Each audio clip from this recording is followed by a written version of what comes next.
সময় শপথ কেন করলেন? 3টা কারণে করতে পারেন, শর্ট করে বলছি। একটা হলো, অবশ্যই আমাদেরকে চোখে আঙ্গুল দিয়ে দেখিয়ে দেওয়া হচ্ছে যে আমাদের জীবনের সবচেয়ে গুরুত্বপূর্ণ জিনিস সময়। আমাদের মানব জাতির জন্য সবচেয়ে গুরুত্বপূর্ণ জিনিস হচ্ছে সময়, যেটা আমরা ফেসবুকে, অনলাইনে থেকে, ইউটিউবিং করে, গার্লফ্রেন্ডের সাথে সময় অপচয় করে, কফি খেয়ে, চায়ের দোকানে আড্ডা পিটে, খেলার মাঠে নষ্ট করি।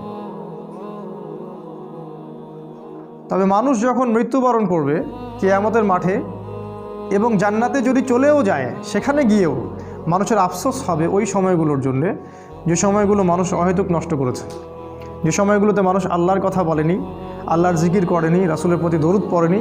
ওই সময়গুলোর জন্য মানুষ আফসোস করতে থাকবে। একজন জান্নাতি ব্যক্তিও আফসোস করতে থাকবে, কেন আমি ওই সময়গুলো আল্লাহর জিকির করিনি।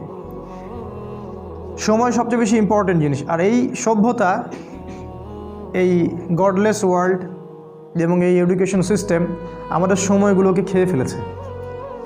এখন আমার মনে হয়, এই 30 বছরের জীবনে এসে আমার কাছে মনে হয় যে আমার জীবনের 15 বা 18টা বছর অপচয় হয়ে গেছে।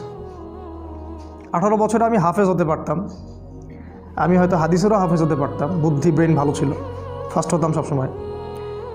আমি হয়তো ফিক পড়তে পারতাম, ইতিহাস পড়তে পারতাম, সিরাত পড়তে পারতাম।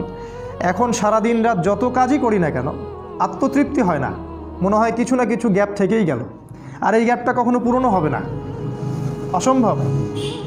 তাই যারা 40 বছর 50 বছর বয়সে তাস খেলছে, টিভি দেখতেছে, আড্ডা পিটাচ্ছে, এদেরকে দেখলে বুঝেই আসে না যে এই বয়সে কিভাবে সেটা করতে পারে।